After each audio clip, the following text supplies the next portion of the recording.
Good evening to everybody. That is the aspirants of the JCJ 2022 main examination. Karibu sana in Kiswahili. Welcome to my class in English. And I am dealing the continuation of the CPC Bird's Eye View, and where we are discussed last time, yesterday, the recognition of the foreign judgment, the object of it, and today is the continuation of the same CPC Bird's Eye View. Yes, without wasting the time, anyone can unmute and read that what I posted on the screen. Participants, are you hearing me? Say yes or no. Can anyone unmute and read that what I posted on the screen? I think there is a problem in it. Okay, let me read it. It is a welcome to the aspirants of JCJ 2022 main examination, and today is the 27th October 2022. Private international law topic. This is recognition and enforcement of the foreign judgment, and I made it very clear that section 13 A2F says exceptions are there. Otherwise, conclusive judgment would be there. Yes, number first bullet is the foreign judgment must be a final and conclusive. The second bullet is judgment must be emanate from a competent court. And the third is the judgment proceeding should not be opposed to the natural justice. And the fourth bullet is judgment must not have been obtained with a fraud. Then the last one is the judgment must not offend the public policy of the local state. And we also dealt it, the judgment should not be any contrary to the existing law of that country where the judgment could be enforced. So these are the things which is clearly section 13, clause A to F, if I not be mistaken. Yes, let you presume it without wasting the time, and we are here at this place where I put the asterisk mark. Yes, foreign judgment not by competent court. So we told you that what is the competent court? Which is the competent court? Anyone? Either the district court or the high court or the court of appeal. I mean, if it is the state, the apex court is the high court. If it is the country in India, the apex court is the Supreme Court of India. So that is the same thing that here it is said. It is a basic fundamental principle of law that the judgment or order passed by the court which has no jurisdiction is void. If any court doesn't have the jurisdiction, if he pass any judgment, that is void. Thus, a judgment of the foreign court to be conclusive between the parties must be a judgment pronounced by the court of the competent jurisdiction.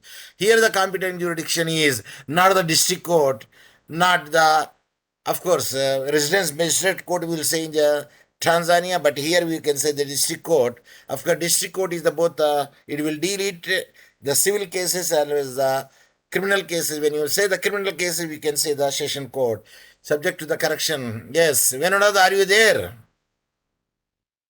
Please speak. Okay, there is problem, I believe. Okay, now let us see that such judgment must be a court competent both by the law of the state which has constituted it and in an international sense it must have directly adjudicated upon the matter which is pleaded as a adjudicata. So what do you say when you say adjudicata? The thing is already disposed of. The same thing could be used in another cases having the same facts of the case. That is where you can say adjudicata. The case is already decided. The same principle would be used over there without wasting the time again and trial by the court. Okay. In the case of RMV, Velachi Achi versus RMA, Ramanathan Chettiar case law, it was alleged by the respondent that the since he was not a subject of the foreign country and that he had no submitted to the jurisdiction of the foreign court, that is Singapore court, the decree could not be executed in India. The reason is the appellant in defense of this argument stated that the respondent was a partner of the firm which was doing business in Singapore and had instituted various suits in the Singapore court. Therefore, the respondent had accepted the Singapore court jurisdiction. The court held that it was the firm which had accepted the jurisdiction of the foreign court and the respondent is an individual. So if the firm is accepted the jurisdiction of the Singapore court, then if he individually is filed a case, then that will not be applicable, but the firm is applicable. In it is an individual capacity had not accepted the jurisdiction. Thus, the High Court held that the decree against the respondent was not executable. executable. The reason is firm is having if firm is sued over there, yes, if they agreed that the firm is having the jurisdiction to that extent, which is agreed in the agreement, I mean the contract, but an individual is not there, hence, and the Singapore court doesn't have any jurisdiction to entertain the individual person. So that is the thing would be there. Now let us see some propositions which are given over here. Munira, are you hearing me? Say yes. Yes, sir. Good evening, sir. Yes, sir. Good evening. Could you see my screen? Yes, sir. Could you read this proposition 1? Under section 13A of CPC, the following proposition may be laid. Wrong. That is not the way of reading. Sir. Professor Hussain student will read in a different style. See, I will show you that. Under section 13 class A of CPC. Okay, sir. Read again. Under section 13 clause A of CPC, the following proposition may laid down. May be laid. May be laid. Yes. In case of actions. Continue. In case of actions in personam, a foreign court may pass an order or judgment against an Indian defendant who is served with the summons, but he remains ex parte. But it may be enforceable against such Indian defendants by fulfilling any of the following conditions. Yes, here they say personam. Do you know what is meant by personam? His right. His personal right, sir. See, personam means, for instance, contract is there.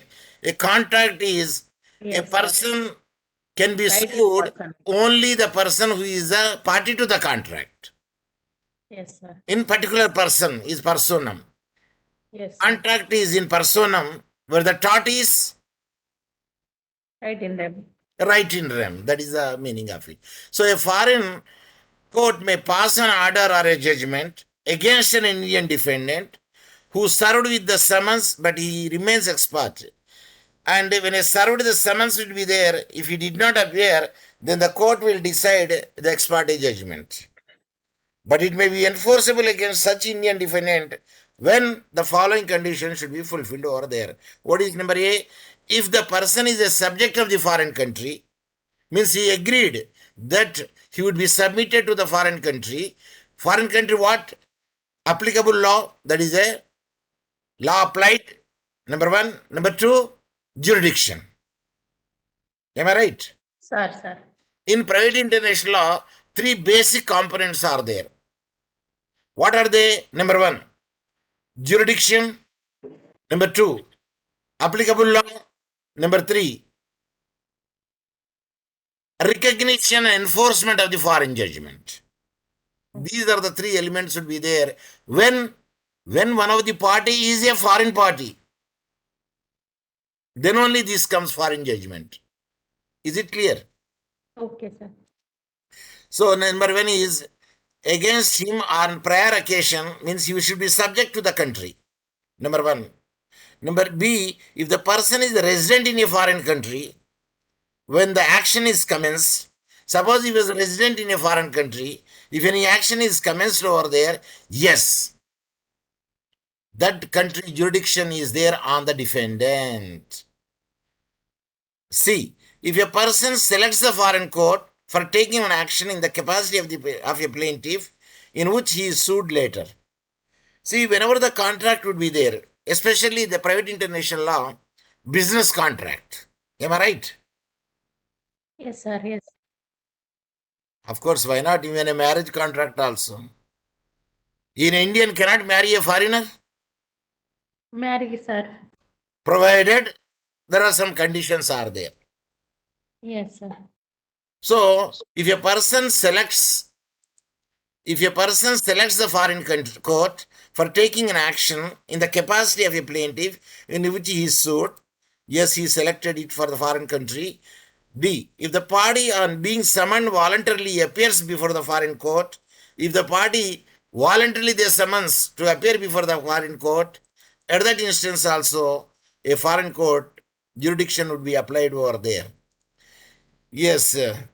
Then next is if the party on being summoned voluntarily, yes, we read it. If by an agreement a person is contracted to submit himself to the court in whom the judgment is obtained, in all these conditions, yes, the judgment of the foreign court and the jurisdiction of the foreign court is applied to the person who agreed and who fulfilled these A to E. So that is the reason. For instance, suppose there is a contract between India and say about Tanzania, and the contract signed in Tanzania. One party from India, another party from Tanzania. Tanzania. Why you are taking so much time, sir? We said, but sound travels later. Is it not? Yes, sir. Okay.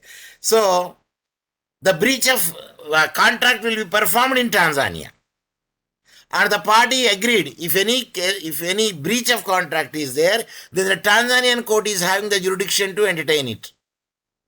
And what is the applicable law?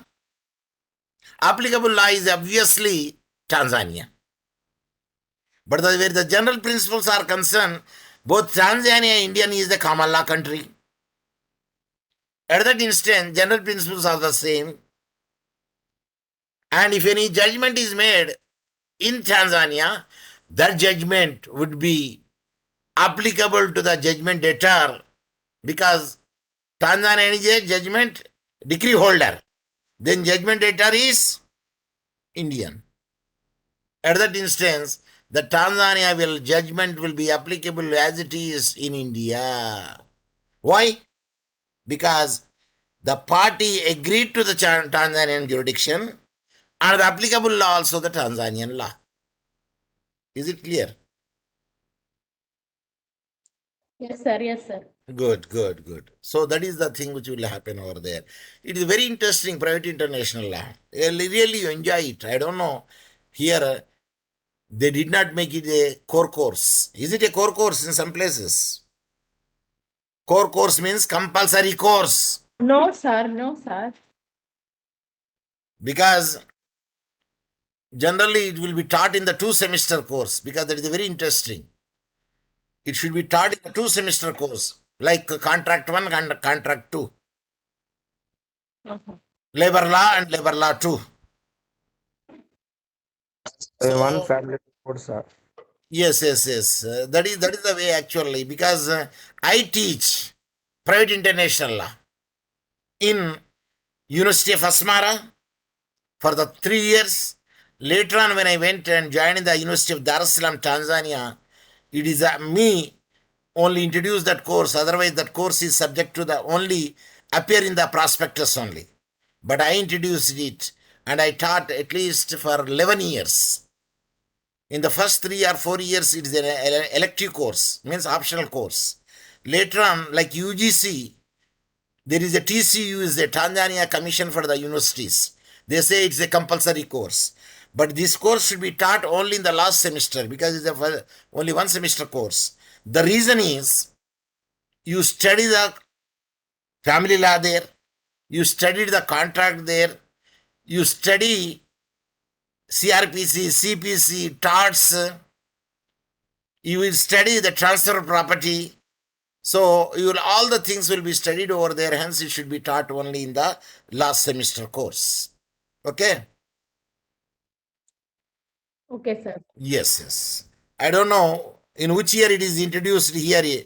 Sir, it is a part of the public international law, sir. Is it? Or did you study a separate paper, private international? Sir, I think in LLB, public international law is there, sir, but private international law is not a subject, I think, sir. But I don't know why the Bar Council of India is not made such a thing. Even a small country like Tanzania made it compulsory because of liberalization and Privatization, sir. globalization. Okay, now let us see because now You take the breakfast in India, lunch in the Kenya, and dinner in the Tanzania. Because there is no time limit would be there, boundaries are there, not there. You can go from one place to another place because we are free board. No one could stop it unless we have the good relations with the other country. Okay, today is the last class from India. Later on, I will take the class when I landed in 30th of October in the evening from Mwanza, Tanzania, where I'm working. Okay, let us come to the point. The actual test for deciding whether the judgment has been given on the merits or not is to see whether it is merely passed as a matter of the course or by way of penalty of any conduct of the defendant is based upon the consideration of the truth or the falsity of the plaintiff and claim. See, the question is, the judgment should be the fair and natural. In certain cases, ex parte judgment will not be a fair judgment, they say. But in some cases, they say even ex parte judgment is also a natural one and merit one. When the court will give ex parte judgment, if you know it, you tell me. If you don't know it, you say pass on. When defendant did absent, sir, after summons, he didn't came. And if he did not appear before the court, and he did not make it a reason for the appear, still the court has given some time to appear, but he did not make the WS, written statement, or the vakalat, or any other thing. That means the court will say that it is in favor of the person who has made the complaint or the plaintiff. Is it clear? Yes, sir. So in the case of the Gurdas Man versus Mohinder Singh, Brare, Punjab and Haryana High Court held that an ex parte judgment and a decree which did not show the plaintiff had laid the evidence to prove his claim before the court was not executable under Section 13B of the CPC since it was not passed on the merit of the claim. A reasonable time is not. In the first, we cannot make it out. Again, another time also to be given to him. If the 2 or 3 times also it did not appear, or the vakalat is not there, or the written statement is not there, then at the time the ex parte judgment is decided on the merit of the claim. Because they want to give us some more time because we don't know what is the reason that he could not appear in the court. So, but after giving the 2 or 3 times also, but he could not appear, then at the time the ex parte judgment is based on the merits. Then we can make it out. Even the person who is going to be hanged to death, and the person will ask, what is your last desire? If he says, sir, I want to live, can he say so? No, they will ask. No, sir. No. Because he can, if he wants, he can apply for the mercy petition. Mercy petition or pardon. Yes. To whom you will apply to the mercy petition? President, sir. I appreciate. Okay, proposition 2. I already told you what is meant by a proposition. Position, I don't know, sir, please. See, I gave the explanation. Preposition. Preposition means it's a grammar, sir. under. That is a preposition. Here, proposition means statement, Here, scenario. proposition. Proposition means, sir? Statement. Scenario. Okay, sir. That is the meaning. I can give one statement, that is a proposition, and I will say that comment. Okay. I say, for example, love marriages are failure marriages. That is a proposition. Analyze with the decided cases or analyze with your argument. So that is a statement is called the proposition here, a scenario like that. Okay, under section 13B of the CPC of the following proposition may be laid. Of course, we read it. Foreign judgment against the international or Indian law. A judgment which is contrary to the basic fundamental rules of the international law, we already discussed, or a refusal to recognize the law of India, where such a law is applicable, is not a conclusive judgment that you read it. When you say conclusive judgment, provided A to F of section 13 will not be there, exceptions. then we can say it's a conclusive judgment. Where a suit instituted in England on the basis of the contract made in India. See, where the suit is instituted in England on the basis of the contract made in India. The English court erroneously applied English law, thus the judgment of the court is covered by the clause as a general principle of the private international law is that the right and liabilities of the parties to the contract are governed by the place where the contract is made. The connecting factor is lex loci contractus. For each one there is a connecting factor is there. I already discussed one Yes, time. sir. Section 11 of Limitation Act, sir. What is that? Where the contract made, that law is applicable in that section, sir. Of course, they may be there. The Limitation Act also they say, or the General Yes, Clause sir. Act also may say, but the connecting factor as per the private Indian law is concerned, the lex loci contractus and lex loci actus. And sometimes lex loci performance also. Where the contract is performed, if there is no applicable law is agreed by the parties. So these are the connecting. I told you also, for the marriage, what is the connecting factor? Lex loci celebration is where the marriage is celebrated. So that is the thing. Now let us see that in the case of the ING Investment Trust versus Raja of Calicut, a suit was filed under the English jurisdiction to avoid the consequences of the Orissa Moneylender Act. The court held that the judgment was passed on an incorrect view of the international law. The court further observed that although the judgment was based on the averment in the plaint that the Indian law did not apply, however, there was no refusal to recognize the local laws by the court. In contract, we discussed what? Parties can choose the jurisdiction of the court, number one. Number two, party can be lex causae, that means applicable law. They can choose any law, even though they are not a party from a particular country. Like I told you, in admiral jurisdiction, in the merchandise contract, and the well-developed law is England law. So either a man from the India or man from the Tanzania or man from the any other country can choose the law applicable is England. Okay?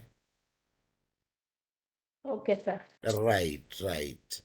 Provision 3. Under Section 13C of the CPC, the following provision may be laid. A judgment passed by the foreign court upon a claim for the immobile property. I already told you immobile property. What is the connecting factor? The place it is situated, sir. Lex situs. Spelling Lex lex situs. Situs. Enough. Yes, sir. Where the property is situated, that country law would be applicable. I have given an example. There is no dispute for the immobile property, which country law would be applied. There is no dispute who is your mother. Am I right? Yes, sir. But the dispute comes only to the father. Provided that that woman is a promiscuous woman. Promiscuous woman. Means, Okay. sir, Yeah, having the many other people that he is having the BBC. She is having the BBC. okay, sir. Okay, now let us see that a judgment passed by the foreign court upon a claim for the immobile property is concerned where the situated in the Indian territory may not be enforceable since it violates the international law. So a judgment passed by the foreign court where, yeah, welcome, Venunath. Even though late is better than never.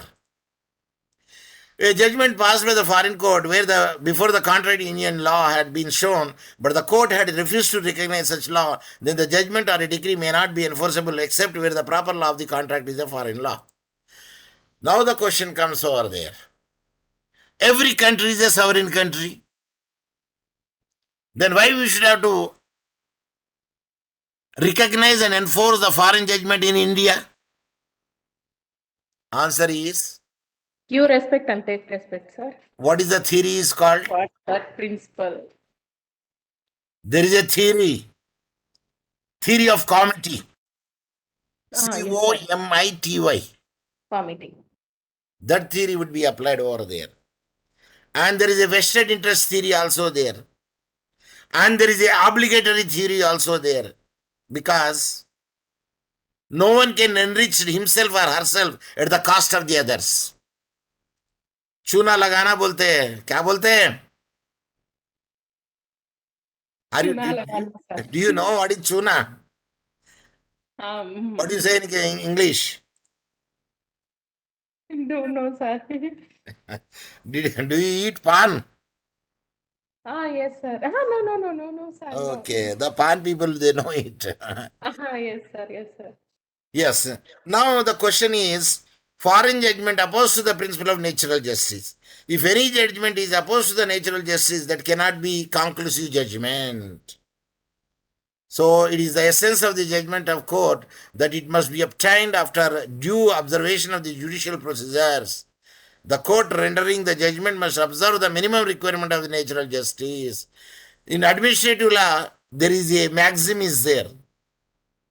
What is that maxim? That shows the natural justice. Adi alter partum, sir. Yes, that is if that is not there, before you are punishing, you should have to give the chance to the other party to defend. Yes, sir. So there is a man cannot be punished twice for the same cause. Double jeopardy, sir. Double jeopardy. What is the article? Article 300, sir. Sorry.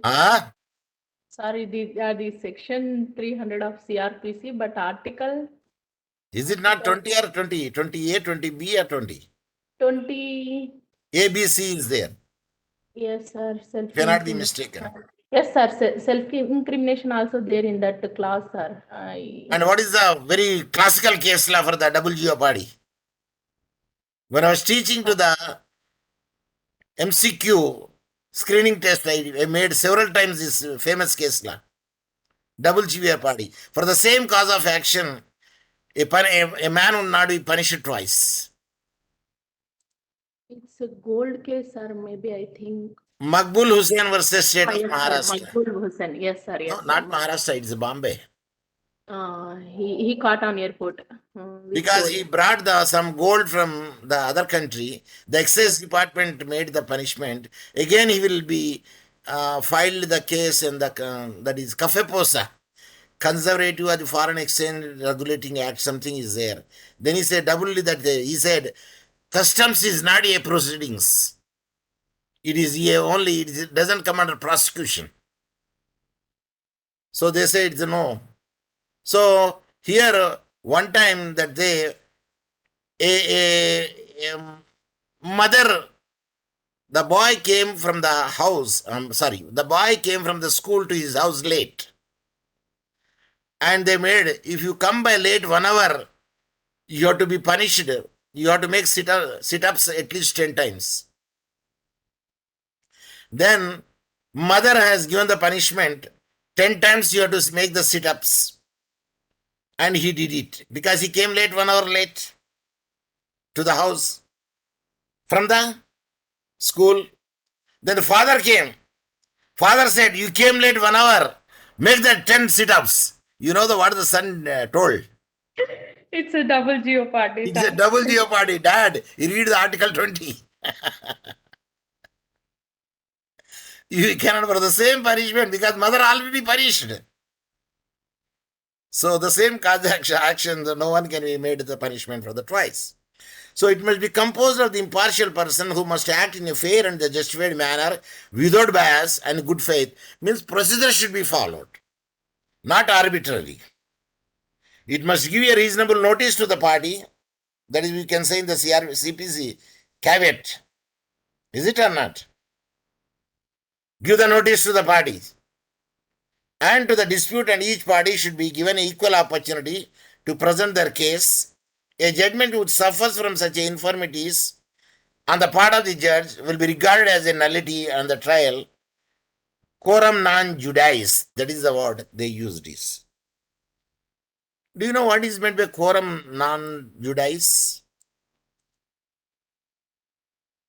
Venunath, are you present? Sir, just I opened it. I'm I'm an education. Yes, what is meant by quorum non-judice? Here I have given. Earphones and watching your video. Not before a judge. Quorum non-judice means Latin for not before a judge. Is a legal term typically used to indicate a legal proceeding that is outside the presence of a judge or in the presence of a person who is not a judge, with improper venue and without jurisdiction. Now the collector and Tahsildar, they are the judicial magistrate or executive magistrates?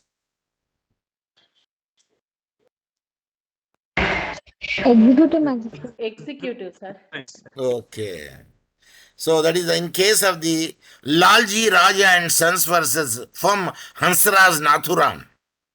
The Supreme Court held that just because the suit was decreed ex parte, although the defendant was served with the summons, does not mean the judgment was opposed to the natural justice. See, it depends upon the discretion of the court. Venunath, are you hearing me?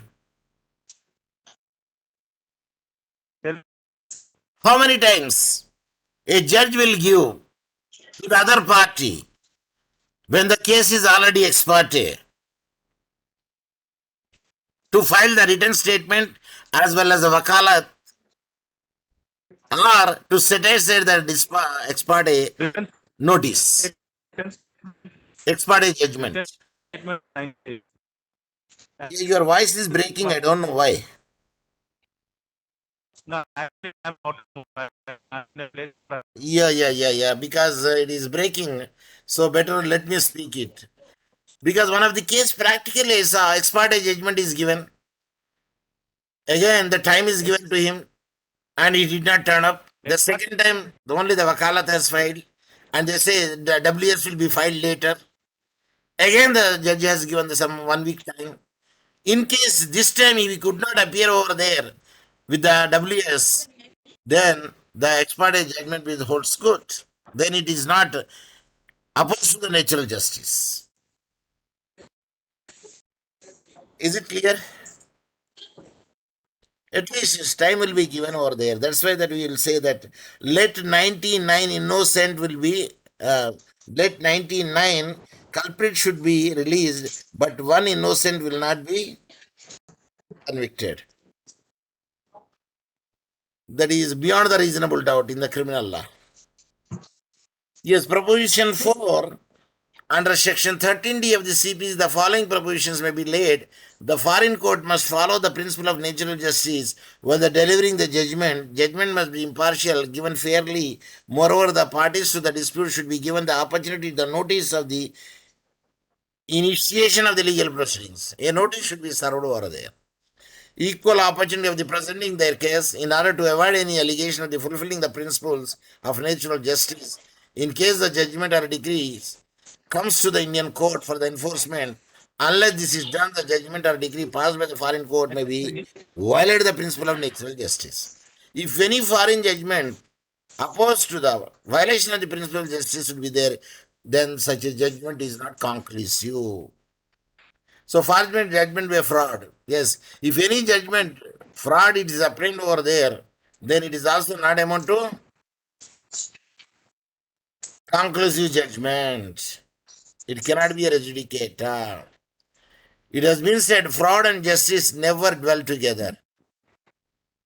Because fraud is there, justice is there, they never dwell together. Do you know what is scabbard? Scabbard. SCABBRED or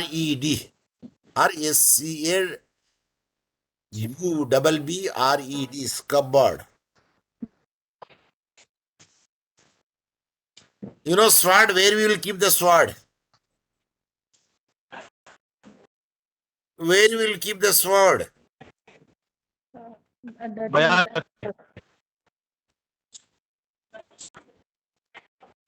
తెలుగులో ఏమంటారండి? ఓరా అంటారు. ఓరా.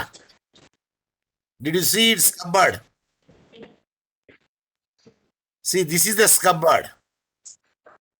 చూసారా ఇది నేను cursor చూపెడుతున్నాను చూడండి. Say yes or no. Yes, sir. Yes, sir. This is scubbard. In Telugu, what do you say? Kora, sir. What do you say? Ora antaru. The another name for the scubbard is sheath. SHEATH. ఏమనాలండి? Sheath. If a person who miss Professor Hussain class, he will miss many things. Sir మీ డప్పు మీరే కొట్టుకుంటారేంటి sir? No, sir. No. What I said is the reality. Yes, sir. Yes, sir. So fraud and justice never dwell together. Two women will not stay in one house. Am I right? It is like a fraud and justice never dwell together. Sir నిప్పు water రెండు కలిసి ఉంటాయా అండి? No, sir. The reason is never. So one of the I read in the WhatsApp. See, whenever a wife would you are taking your wife and your motorbike, let me presume it. The person who sits at the back seat is called in the motorbike. Yeah. Yes. A person who rides is called rider. A person who sits behind the rider is called. Paneer नहीं है. Yes. किधर है पनीर? किधर है? Venunal, are you speaking or is it house dialects?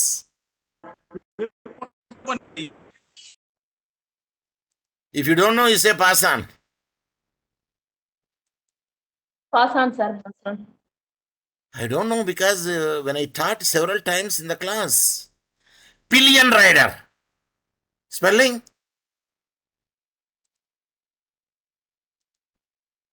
PILLON, pillion rider images. So here, did you see it? Okay, sir. The person who sat at the back also wearing the helmet. A person who is riding the motorbike also wearing the helmet. If both people should wear the helmet, otherwise fine will be imposed. So pillion rider will say. So why I am asking is there a fraud and deceit will not dwell together. The phrase et just non quam cohabitant, that is the Latin terminology. It's a fraud and deceit ought to be benefit none. Fras et dolus nemini patrocinaria debent. So fraud and deceit will not ought to benefit none. No one can be benefited. In the case of Satya versus Tej Singh, the Supreme Court held that since the plaintiff had misled the foreign court as to its having jurisdiction over the matter, although it could not have had the jurisdiction, the judgment and decree was obtained by the fraud and hence inconclusive. If anything which is obtained by the fraud, it is not conclusive judgment.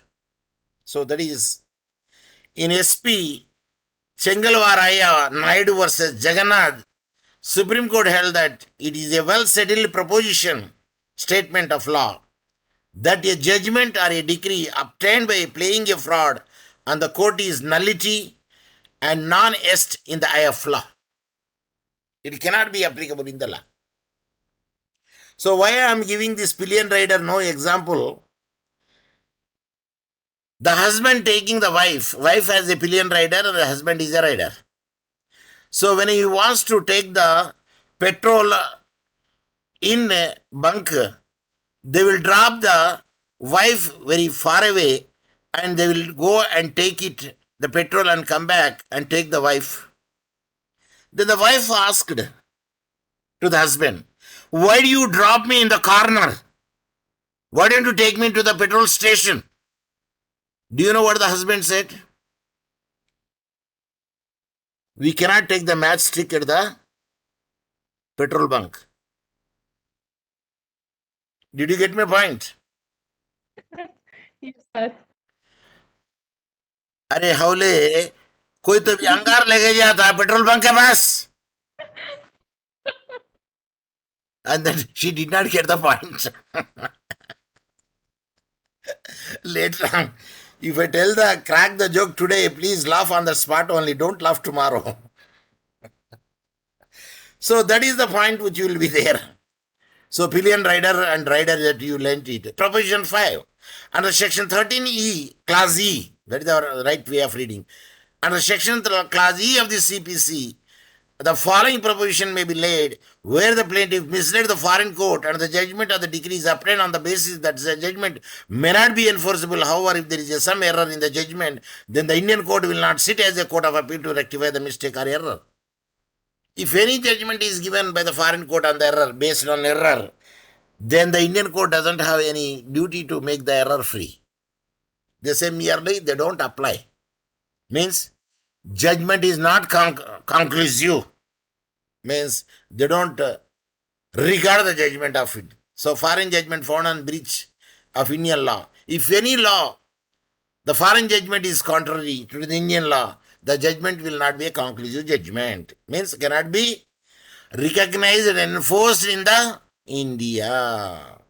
When a law enforced in India is wrongly construed as to the form, the reasoning behind the judgment delivered by the foreign court, in such a case, the enforceability of the foreign judgment in Indian courts will be under question. So, one of the example is China Shipping Development Corporation Limited versus Lanyard Foods Limited. Whenever you write the title of the case law, it should be italics. Need not be bold. Need not be underlined. And the small v, not VERSUS, not capital V small s. That is the old fashion. The new style is small v full stop. And all should be in italics. And the continuation of the citation should be in the footnote, but the end of it, the continuation will be followed by the comma. If the ending part is there, then it will be a period or a full stop. And the citation should be in the footnote. Am I right? Sir, can we write in the footnote also our citation? How could you remember the citation also? If you remember the case law, that is more than enough. So where the High Court held that in a petition of winding up of an Indian company would be maintainable on the basis of judgment of the foreign court, in this case the foreign company delivered a cargo to the Indian company. In compliance with the request made by the Indian company, and in the process of the foreign company had incurred certain liabilities towards the third party, and it had to pay a certain amount in the legal proceedings, and therefore, in terms of the letter of the indemnity issued by the respondent Indian company, the foreign company claimed amount from the respondent Indian company, which denied its liability, and therefore the foreign petitioner company initiated the legal proceeding against the Indian company in the English court as provided in the letter of indemnity. Once the indemnity is given by the Indian company, then if any liability would be there by the third party or any other thing, you should be indemnified by the Indian company.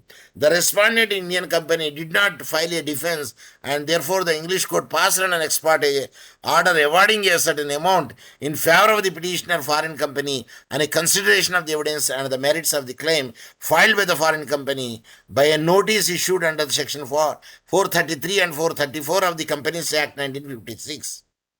The petitioner foreign company called upon the respondent Indian company to pay the amount due under the order of the English court, because once the Indian company has indemnified it, then they have to bear all the expenses. After the respondent Indian company filed here and honored the amount, the petitioner foreign company filed a petition for winding up of the Indian company. In the above circumstances, since the records of the case manifestly revealed that respondent Indian company was unable to pay its debts, the petition for the winding up was admitted via order number 44207 under the section 433 and 434 of the Companies Act 1956. That means the foreign company is having every right to winding up, number one, in case the default of the respondent Indian company is there. Because in the contract, the Indian company has made it very much clear that they will indemnify it. What is meant by indemnify it?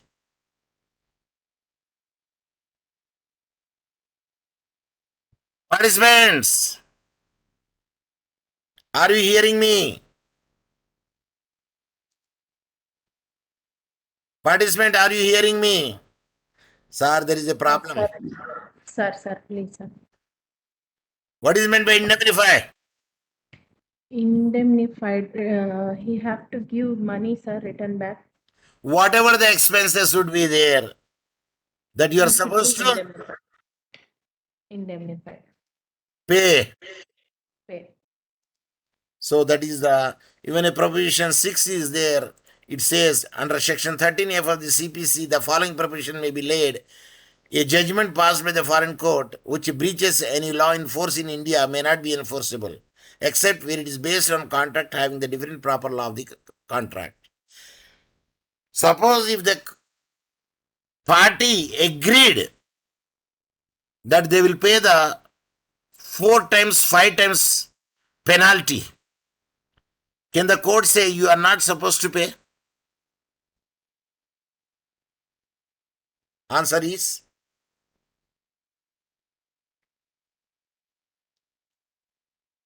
no.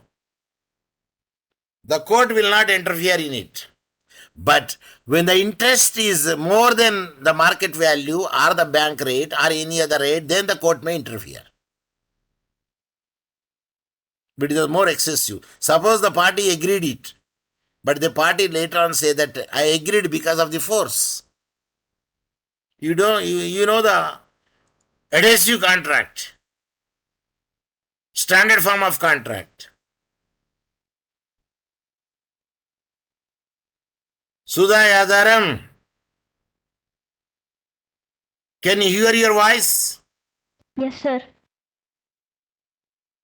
What is meant by adhesive contract? Spelling is ADHSIVE. ADHESIVE. Yes, sir. If you know it, you tell me. If you don't know it, you say pass on. Pass on, sir. I heard adhesive stamp, impressed stamp, but adhesive contract, I don't know. Insurance contracts are adhesive contract.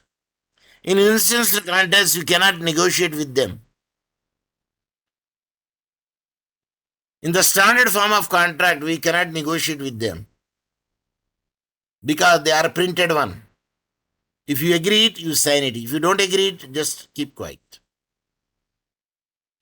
Because you are having the low bottom line and the insurance company is having the high bottom line. And your say will not be heard. See, whenever you there, even one person also there, please take the screenshot and send to me. Example, insurance agreements, home agreements, financial agreements. Yes, they are adhesive contracts. Standard form of contracts. Where the party doesn't have any choice. Please, can you make this provision differently? Answer is no. So in that way, they made its enforcement of the foreign judgment and how it can be done. So we repeated and repeated several times all these points, and hence we need not to go through again. So in this way, there are many things are there where we want to study it. Now the question comes.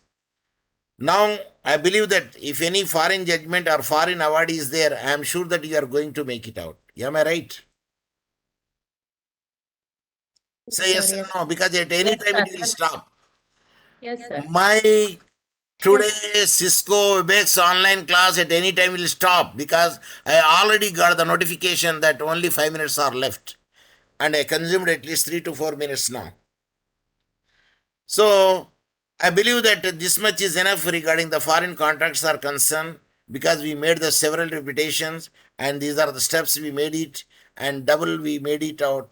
Then if any other thing would be there, then I will going to teach you from Tanzania, because there would not be any class tomorrow. Day after tomorrow my flight is there. And in my yesterday class that I have shown the one picture, I don't know whether you have seen it or not. That is my, yeah. Let me close this one. Okay, so that you could know it. Okay, at any time it will stop it. South. I made it south. I don't know where it is gone. Yeah. This is the Vice Chancellor building, administrative building. This is administrative office. This is, and this is academic block. Means all the teaching staff will sit here, including me. My window is here, third floor. Here, this is my window, my office, and this is classrooms, and all the classes mostly here. And there are halls are there. Halls I did not show it. In each hall, at least 1,000 students will sit. How many students? 1,000, sir. Because 1,000 students will sit in one hall. Such halls are 7 to 8 halls are there. Because the law's strength is 900, 1,000, the strength of the first year in the law. So they made it to the two streams, stream A, stream B. Stream A consisting of at least 450 students, stream B again the 450 students. The person who teaches, they have to teach both the stream the same subject. Hence, no one can have the more than 2 subjects over there, because they have to teach at least 4 times, or sometimes 3 classes in a week. In a day, or 2 classes in a day. So total, the workload is good for teaching to the. But I teach only to the LLM, and that's why I sometimes take the LLB classes to teach them law of tort, private international law, interpretation of the statute, and these are the things which I teach them out of my interest. So if anything that you would like to ask me, you can ask me now. Sir, nothing is there to ask you, sir. This is the front gate. Could you read it? What is written over there?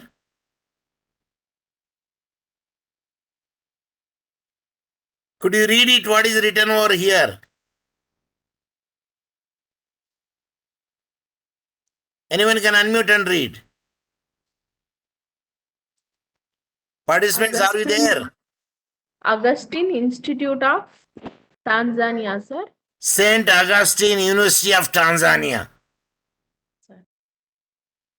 This is the main gate where we go, and this is the canteen. Here, this is the canteen, and where the students will sit and read. And inside there is a conference hall also there. And behind, there are many houses, at least 1,000 houses are there inside the campus for the staff.